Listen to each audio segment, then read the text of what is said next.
everyone, I'm Rhonda and welcome back to my channel, or welcome if you're brand new. Today we are doing a book haul.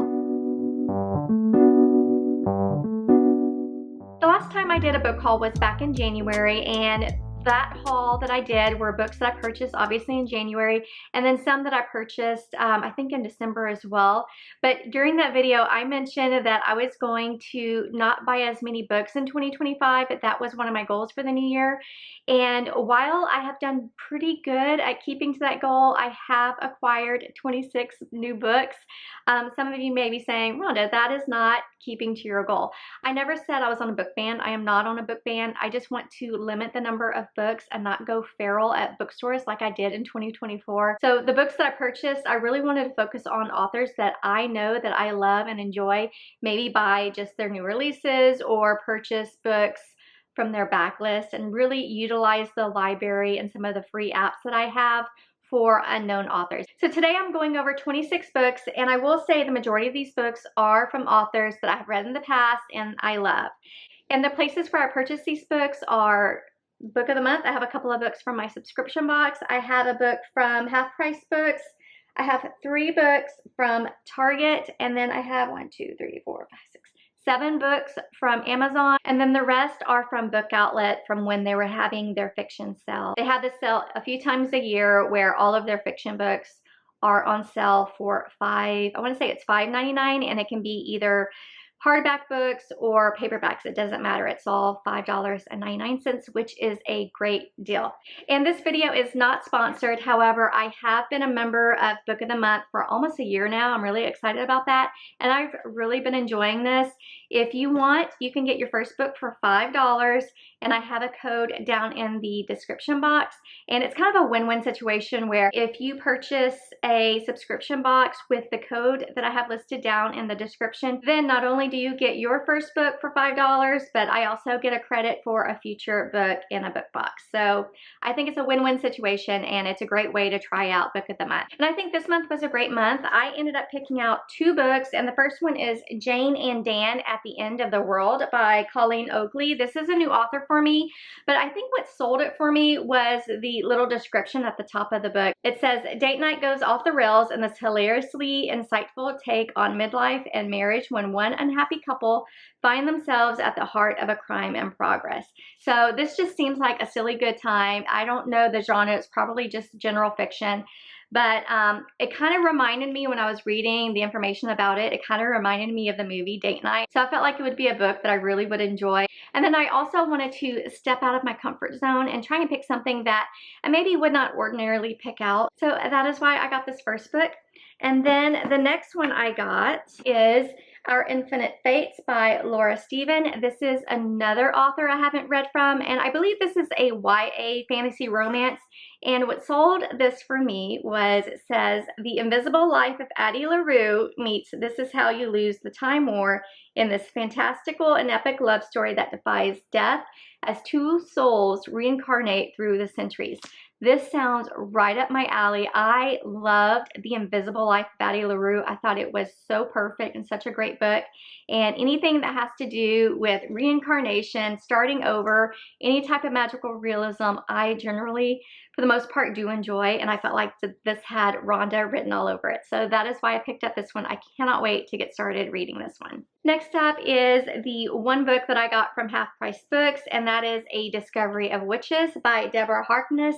And this is one that I'm not sure who I was watching on YouTube, but someone was talking about how good the series was on TV. I think it's on AMC. She watched it and she said the series was good, and so she picked up the books and really fell in love with the book as well. So I don't know a ton about what this is about. It just says, deep in the heart of Oxford's Bodleian Library, Diana Bishop, a young scholar and the descendant of witches, unearths an enchanted alchemical manuscript. Wanting nothing to do with sorcery, she banishes the book to the stacks, but her discovery has set a fantastical underworld stirring, and soon a horde of demons, witches, and other creatures descend upon the library. Among them is the enigmatic Matthew Claremont, a vampire with a keen interest in the book. Equal parts history and magic, Romance and Suspense, A Discovery of Witches is a mesmerizing and addictive tale of passion and obsession that reveals the closely guarded secrets of an enchanted world. Well, you had me at vampires. I love books with vampires, and this sounds like something I'm really going to enjoy. Obviously, this is a fantasy romance, but I've heard that this is really good. The series on TV I've heard is great, and then I've heard the books are even better. I think it's part of a series, but if you've read this book or series, please let me know what you think about it. Okay, next up are the 3 books I got from Target. The first one being Wild Side by Elsie Silver. This came out this month in March, and the green is perfect. St. Patrick's Day was yesterday, so happy late St. Patty's Day. But this is her newest release, and it is the 3rd book in the Rose Hill series, and the whole series is a small town contemporary romance series featuring single dads. And I actually don't remember who this one is about. It just says she's always dreamed of her wedding day, and those dreams never included saying I do to the man she hates. So this is obviously a hate to love. Okay, it's about Reese. So we met Reese in previous books. He's kind of a grumpy guy, and Tabitha, and in the previous books you got the impression that they just really don't like each other. For the most part, I am enjoying this new series by Elsie Silver. She did write the Chestnut Springs series, which I enjoyed. That one was a small town cowboy romance series. My only problems with those books and then some of the books in the series is how smutty and spicy a lot of the scenes are. I mean, to the point where it's kind of crude, and I don't like reading a ton of spice in my books. However, I do keep picking her books up and reading them despite the fact that I don't like spice in my books, because her writing is very good and her story development and romance development is exceptional, and I really enjoy those aspects in the book. And so when I get to the spicy scenes, I just kind of skim over them, or if they get too crude or too crazy, I skip the entire scene altogether. But this is the 3rd book in the Rose Hill series, Wild Side. The next book I got from Target is Delicate Escape by Catherine Cowles, and this is the 2nd book in the Sparrow Falls series. Now, this whole series is more of a romantic suspense series. And this whole series, you were following a group of foster kids who grew up in the same foster home. However, they had a great experience with their foster family. They had a very loving family, and the siblings in this foster family, while they may not be blood siblings, they are, you know, siblings by heart, brother and sisters by heart. So they really have this great family unit as adults now. They still communicate with each other. They're very close, and they're close to their foster mom. But each book in the series is going to follow a new sibling from that foster family. So here we are following Shep and Thea. Shep is actually the foster brother of the female main character from the first book that I read. I want to say I read it a couple of months ago, and that one is called Fragile Sanctuary. And I was looking forward to this book, and I've actually already started it. I'm not that far into it, so I can't tell you what I think about it so far. I'm only like a 1/3 of the way through, but so far I'm really enjoying it. So the 2nd book I got from Target is Delicate Escape by Catherine Cowles, and these covers on all the books so far are just gorgeous. It has beautiful watercolor artwork on the cover, and then they have these pretty sprayed edges. And I have the first book I'll go over in just a minute, but it also has sprayed edges too. But this is the 2nd book from Target. And then the last book I got from Target is, this is actually where I kind of went off the rails in terms of my goal of not buying random books. But I thought the cover was gorgeous and the synopsis sounded amazing. But I bought The Rose Bargain by Sasha Payton Smith. And this is a YA fantasy romance, and it says, when one makes a fairy bargain, one must be prepared to pay the price. And this book is just really pretty. Look at these end pages. I don't know if you can see that because of the light, but they have these really pretty flower little end pages on the front, and I think, yeah, on the back as well. So I think it's really pretty. And then what really sold me on this book was what it was about. It says, every citizen of England is granted one bargain from their immortal Fey Queen. High society girls are expected to bargain for qualities that will win them suitors, a rare talent for piano in exchange for one's happiest childhood memory, a perfect smile for one's ability to taste. But Ivy's debut season arrives with a shocking twist, a competition to marry the Queen's Fey son, Prince Bram. Is it Bram or Brahm? It's a prize that could save Ivy's family from ruin and free her older sister from the bargain that destroyed her. Yet every glittering Fey deal has a rotting heart. And amidst lavish balls, vicious competition, and a dangerous alliance with the prince's rakish younger brother, Prince Emmett. Ivy realizes that at the center of this contest lies a dark plot that could destroy all of England and her heart with it. So I read a lot of historical romances a few years ago. I've always been a huge historical romance fan. I haven't read as much here these past couple of years, but this really does sound like a historical romance with fae, and that has my heart feeling good. I really want to read this. It sounds really good. Like I said, this is a YA fantasy romance, so I do expect it to be a little bit of a fast read, and obviously it's not going to be super spicy, but I can't wait to read this one, and I feel like it's going to be perfect for the springtime.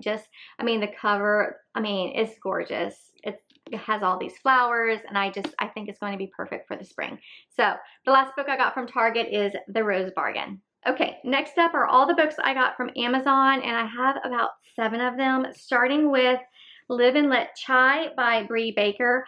I really want to be one of these little cozy mystery readers. The books always look so adorable, and they sound just so cozy and sweet, and I really want to immerse myself in this cozy mystery world. However, I read one and I did not enjoy it like I thought I would. However, I kind of picked a book that was in the middle of a very long series, and a YouTuber by the name of Hannah, the Teacher's TBR, she read, I think, this entire series last summer and going into the fall, and really loved this series.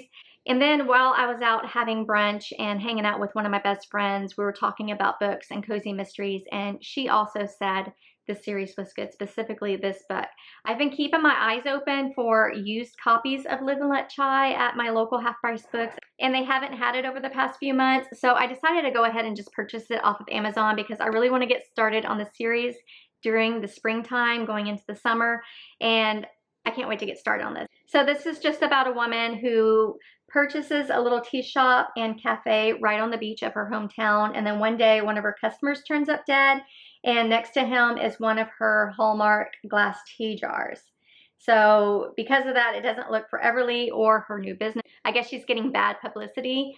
And so it just says, as the townspeople of charm turn their backs on Everly, she fights to dig up clues about who could have had it in for their former town councilman. With a maddening, handsome detective discouraging her from uncovering leads and a series of anonymous attacks on Everly and her business, it will take everything she's got to keep this mystery from boiling over. This just sounds cute. It's got romance, it's got a cozy mystery, and it's set in a seaside town. Sign me up. I cannot wait to read this one. I've heard it's really good from multiple people, and I think this is perfect for the summertime, but I do, like I said, I want to start reading these books in the spring, and if I like them, I can just carry that over into the summertime. But the first book from Target is Live and Let Chai. Okay, a book that I bought on a whim, again, going slightly against my goal of not buying random books, is The Tanglewood Tea Shop by Lilac Mills. You know what? This is about a tea shop, and this is about a tea shop. And I don't remember what made me buy this one. I think it had really good reviews on Goodreads and then also on Amazon. But the back says, what happens after your dreams come true? Patisserie chef Stevie is stuck. I love that name for a girl, Stevie. Stevie is stuck in a rut. Her beloved great aunt Peggy has passed away, and she's lost both her job and the love of her life. Then she gets the call from the solicitor's office about Peggy's will, and everything changes. When Stevie sees a quirky tea shop up for sale in the beautiful village of Tanglewood, she decides to take Peggy's advice and turn her life around. But the village isn't as idyllic as it first seemed, and when Nick, the gorgeous but grouchy stable owner, shows up, he might just be another fly in the pastry batter. So this is probably just a little silly rom-com, and again, this is another one that I think is going to be perfect for spring. I don't know if you can see. This light is so bright up here, but it's a little tea shop with a dog. It just looks really cute and screams springtime. So perfect for spring. And then next is the first book in the Sparrow Falls series I was telling you about, and that is Fragile Sanctuary by Catherine Cowles. Again, beautiful artwork on the cover, gorgeous cyan blue sprayed edges, and I really enjoyed this book. It was a great intro into Catherine Cowles. I love this family, I love the town, and it is a little bit spicy, but it wasn't that bad, not like Elsie Silver. It was just a really good book. I think I gave it 3.5 or 4 stars. Super cute. And then next up is a book I also read as well, and that is First Time Caller by B.K. Borison. This is, I think it came out in February, and this is a contemporary romance featuring a single mom, and she has a good relationship with the father of her daughter. But this is definitely kind of a modern take on Sleepless in Seattle. It says a hopeless romantic meets a demoralized radio host in this cozy Sleepless in Seattle inspired love story. So I did enjoy this one. I think I ended up giving it 3 stars, and the reason why, it was a little too slow paced for me. It's definitely cozy, but to the point where it just read really slow and I needed more things to happen. And then finally, I really didn't like the main male character, Aiden. He had a I don't want to be in a relationship right now attitude, and it kept coming up and it was driving me crazy. He had a valid reason why, but that part of it kind of drove me crazy, and then the slowness of it. That's why I gave this one 3 stars. But a lot of people really enjoyed this one. I'm the outlier on it. It just wasn't necessarily one of my favorites. This author did also write the Love Light Farms series, and I did read that first book, Love Light Farms, back in December over the holidays and really enjoyed it. So I do want to continue with at least the Love Light Farms series. But First Time Caller was the next book I got from Amazon. All right, the last 3 books I got from Amazon are all part of a series that I started, and that is Killer Instinct, All In, and Bad Blood. All 3 of these books are part of the Naturals series, and I read that first book called The Naturals by Jennifer Lynn Barnes back in January and had a great time with it. It is a YA mystery series, and you're following a group of kids who are part of a very covert FBI organization called The Naturals, and that's where they bring in kids who have exceptional abilities. Like, one is good at reading people, one is good with numbers, another is good at looking at a crime scene and able to just look at it once and kind of figure out what happened and the order it happened. So that is what the story is about. And I think with each of the books, you're following a different POV from one of the kids in that little Naturals organization. So like I said, I read The Naturals, loved it. It was super easy to get through. I flew through it because it's YA, and I had a good time reading it. I wanted to pick up the rest of the series so that I can grab it whenever I'm in the mood for just a quick little mystery. So that is what these books are. So the next 13 books are the books I got from Book Outlet when they were having their $5.99 fiction sale. And if you're not familiar with Book Outlet, they are an online bookseller who purchases excess inventory from various booksellers. For example, I've gotten books that had Target stickers on them and Walmart stickers, and they just buy the excess inventory from other booksellers. And then their everyday prices are typically 50% off of the listed price of the book. So their everyday price is actually pretty good in itself. But several times a year, they do have an extra sale where they put all of their fiction books on sale for $5.99. And this is, I think, the second time I've taken advantage of that. And the books I get are brand new. They're in perfect new condition. The only difference is sometimes they'll put like a little black mark on them. Or a line, but outside of that, they're in perfect condition. Okay, let's start with the first book in my stack, and that is The Sweetheart Fix by Miranda Liaison or Liaison. I don't know how to pronounce it, but I believe this is the second book in an interconnected series. I have not read the first one, but usually with these, you can kind of start in the middle of a series and it's fine. So this is about Juliet, who is a couples counselor, and apparently she's going through a very public breakup, and I guess people of the town aren't taking her seriously because she can't fix her own relationship. I don't know. And then there's Jack, who is the mayor, and he's always trying to help solve the community's problems. And I guess they have to work together in order, says Juliet isn't able to soothe anyone other than the surly neighbor, it seems. But there's a reason they say opposite attracts, because all of their verbal sparring leads to some serious attraction. Only just like with fireworks, the view might appear beautiful, but she's already had one public explosion that's nearly ruined everything. How can she risk her heart again? So yeah, I got this just because it had good reviews, and it's a cozy fall romance. Who doesn't love those? So I'm gonna set this aside to read this coming fall. Next up is a book that I've had in my Book Outlet cart for a while, and I finally pulled the trigger when they had the sale, and that is Pride and Premeditation by Tirza Price.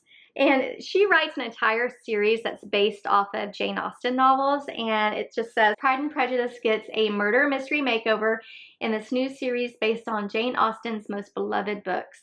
17-year-old aspiring law student Lizzie Bennet and young fledgling lawyer Mr. Fitzwilliam Darcy go head-to-head in a murder case that has shocked London high society. But as the case and her feelings for Darcy become more complicated, Lizzie discovers that her dream career could make her happy, but it might also get her killed. So this sounds like it's going to be a good time. I really enjoyed Pride and Prejudice. That is one of the Jane Austen books I did read. And this is published by Harper Teen, so I think this might be a YA romance, which is fine. But I'm just curious about how she's going to take Pride and Prejudice and turn it into a YA murder mystery. This just sounds super interesting, and it's part of a series, so if I enjoy this, I can go pick up some of the others. Next is a YA thriller, and it's a book I've had my eye on at Target. Every time I go to Target, I see it, and I keep going to grab it, and I'm like, no, you don't need to read it. But they had it at Book Outlet for $5.99. I went ahead and grabbed it, and that is The Haunting by Natasha Preston. And really, it's the cover that has wanted me to get this book. How creepy is that? But the back says, haunted by the past, terrified of the present, Penny knows she must forget about her ex, Nash. Ever since his father was revealed as the brutal serial killer who traumatized their small town last Halloween, Penny's parents have forbidden her to have anything to do with Nash or his family. It's hard not to think of him, but she's trying. That stops when she goes shopping with friends for a costume. What she finds instead is ripped from a horror movie. Someone from school bleeding out on the floor of a dressing room, stabbed. People are quick to blame Nash and his sister Grace, but as Halloween nears and the body count rises, Penny can't help thinking this copycat killer is someone no one else suspects. Ooh, so obviously another little mystery, but definitely with some gruesome outcomes. So I got The Haunting. The next two books are books that I purchased by the same author. I have Great and Precious Things by Rebecca Yarros and Full Measure by Rebecca Yarros. And in case you don't know, this author wrote the Fourth Wing series, which I have read.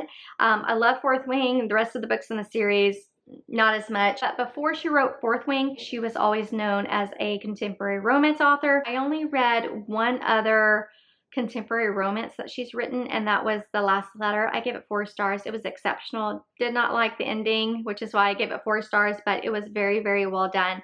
And I feel like most of her romances have a military background to them. I don't know much about Great and Precious Things. It just says, how do you define yourself when others have already decided for you? 6 years ago, when Camden Daniels came back from war without his younger brother, no one in the small town of Alba, Colorado would forgive him, especially his father. He left, swearing never to return. But a desperate message from his father brings it all back. The betrayal and the pain and the need to go home again. But home is where one person he still loves is waiting, Willow, the woman he can never have because there are secrets buried in Alba that are best left in the dark. Great and Precious Things is a heart-wrenching, forbidden romance about family, betrayal, and ultimately how far we're willing to go on behalf of those we love and who we need the most. The Last Letter was very emotional. It was just very well written. It really tugged at the heartstrings, and I just thought it was well written. So I definitely wanted to get more books from Rebecca Yarros. I do have 2 others on my physical TBR. I have Variations and I have The Things We Leave Unfinished. So I'm going to add this one to my collection. And then Full Measures is, I think it's the first book in an interconnected series. Yeah, it's called the Flight and Glory series. And there are 5 books. And this is the first one. The back says, after 20 years as an Army brat, Ember Howard knew that soldiers at the door meant her dad was never coming home. What she didn't know was how she would find the strength to single-handedly care for her crumbling family when everything starts to fall apart. Then Josh Walker enters her life, hockey star, her new next-door neighbor, and not to mention that he saves her over and over again. He has a way of erasing the pain with a single look, a single touch. As much as she wants to turn off her feelings and endure the heartache on her own, she can't deny their attraction until Josh's secret shatters both their worlds. So these both, obviously, again, they have a military background, contemporary romances, and I really enjoy Rebecca Yarros. Like I said, I read Fourth Wing, the first book, 5 stars, so good. And The Last Letter, it was it was so good. Okay, so I can't wait to read these two. I'm definitely going to add them to my little Rebecca Yarros collection. The next book I have is The Finders Keepers Library by Annie Raines. And this is another cover that screams spring. So I think this is going to be perfect to read in the springtime. All I know about this one is I bought it for the cover. I mean, come on, that's just beautiful.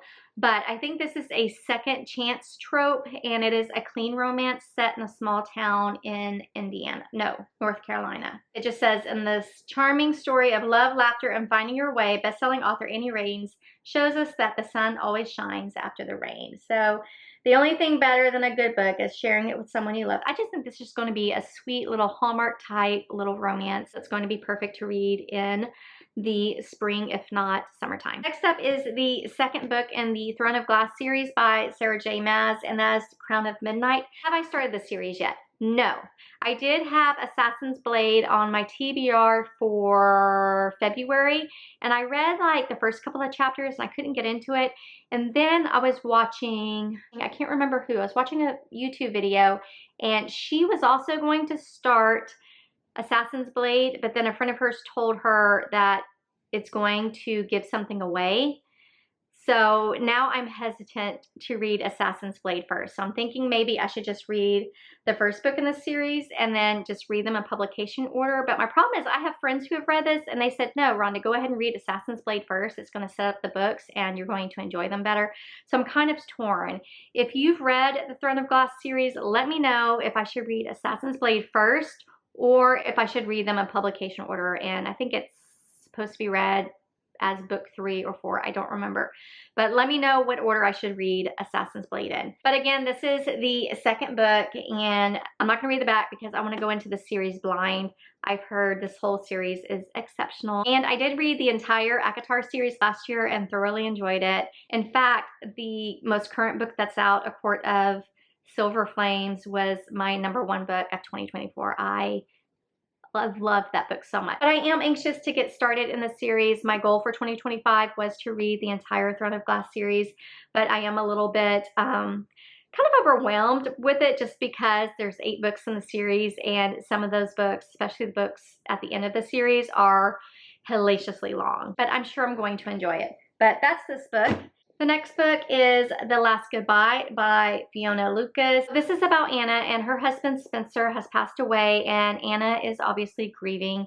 And she calls her husband's phone number one day just to listen to his voicemail message, to hear his voice. And instead, a man named Brody answers the phone. Apparently he has inherited Spencer's old phone number, and they through phone calls they strike up a friendship, if not more, and it just seems like a really sweet emotional read, and I think it's going to be one that I enjoy. But the front of the book says the greatest love stories begin with farewell.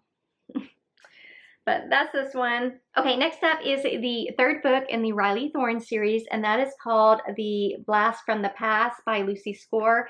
I read The Dead Guy Next Door, which is the first book in the series, and I loved it. It was so good. I do have the second book, and that one is called The Corpse in the Closet. I haven't read it yet, but because this one was on sale, I went ahead and picked it up so that I have it on hand when I do pick up that series again. But the entire series, you're following Riley Thorne, who is kind of a reluctant clairvoyant, and she is just solving murder mysteries, and it's just a silly good time. There is a spicy romance. It's Lucy Score, so there's going to be spice, but the romance is sweet and it's good. But I really enjoyed the first book in the series. I loved the cast of just quirky characters. I love quirky characters.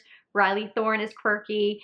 The people who she surrounds herself are just like her, and it was just a good time, and I do want to continue the series, and now I have the third book to go to when I get to it. So that's that one. Okay, next up is The Guest by B.A. Paris. This is her newest release from 2024, and it just came out on paperback, and I'm thinking I actually did not get this from Book Outlet. I must have gotten it off of Amazon, so my bad.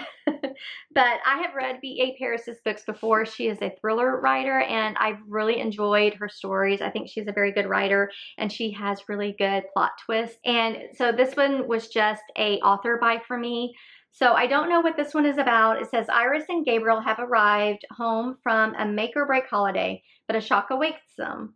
One of their closest friends, Lori, is in their house. The atmosphere quickly becomes tense as she oversteps again and again, sleeping in their bed, wearing Iris's clothes, even rearranging their furniture. Lori has walked out on her husband and their good friend Pierre over his confession of an affair and a secret child. Iris and Gabriel want to be supportive of their friends, but as Lori's mood becomes increasingly unpredictable, her presence takes its toll. Iris and Gabriel's only respite comes in the form of a couple new to town, but with them comes their gardener who has a checkered past. Soon, secrets from all their pasts will unravel, some more dangerous than they could have known.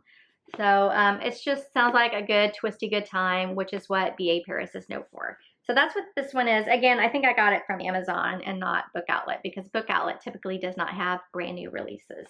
Next up is The Reappearance of Rachel Price by Holly Jackson. This book came out this past year, and this is a hardback book. So again, take advantage of Book Outlet when they're having their $5.99 fiction sale, because a hardback book for $5.99, and that's somewhat of a new release, is a steal. Such a good deal. I've heard a ton of good things about this. It's been on my radar to pick up. This is a YA mystery, and it's about a girl whose mom vanishes, and I think a production company is coming to town to either do a documentary on her mom's disappearance or do a movie, I'm not sure. But out of the blue, her mother reappears, and that's what this is about. You're trying to figure out what happened to Rachel Price and what's going on. So sounds like a great little mystery. And because it's YA, it's going to be a fast read. So that's what this one is. And then I have Ruth Ware's One Perfect Couple. This is her newest release. I believe it came out either last spring or last summer. But again, it's a hardback book for $5. But like I said, this is her newest release. And I did borrow this when it came out from the library. I just never got around to reading it. And I think it's about a couple who go on this reality show that's on this island, and something happens and people in this reality show start getting picked off. Yeah, the blurb says, hearkening to Agatha Christie's classic And Then There Were None, this high-tension thriller follows 5 couples trapped on a storm-swept island as a killer stalks among them. So that's what this one is about. So Ruth Ware has always been a favorite thriller author of mine. She was an auto buy. I have actually gotten behind on some of her books. I have a couple on my physical TBR that I haven't read yet. So I'm going to add this adult thriller by Ruth Ware onto my shelf. The very last book I have to share with you guys is The Briar Club by Kate Quinn, another hardback book, and I think this is Kate Quinn's newest release. This is a historical fiction book, and I have not read anything by Kate Quinn before. However, I do have 2 books on my physical TBR that I need to read. I have the Alice Network, and then I have the Rose Code. So I had those 2 books to get to, but I went ahead and picked this one up because, again, it's her newest release and it's a hardback for $5. But this one just sounded really interesting. It's set in the 1950s, and it just says, the Rose Code returns with a haunting and powerful story of female friendships and secrets in a Washington, D.C. boarding house during the McCarthy era. So I think this is going to be, you're going to follow different POVs of these friends who live in a boarding house during the 50s. But I enjoy historical fiction books, but I also love books about friendship, so I think I'm really going to enjoy this one. Okay, let's see if I can keep going without it falling over. Ta-da! All right, I have a literal tower of books. I hope you enjoyed this video. If you did, please give it a thumbs up and subscribe if you haven't already. And then in the comments, if you've read any of these books and you think that I should definitely move them to the top of my TBR and read them sooner rather than later, please let me know in the comments. And then if you would rather not leave a comment, but you want to let me know that you're here, go ahead and hit the thumbs up button and then leave me a flower emoji in honor of the springtime that is right around the corner. And I just want to thank you all so much for watching, and I'll see you in the next video. Bye.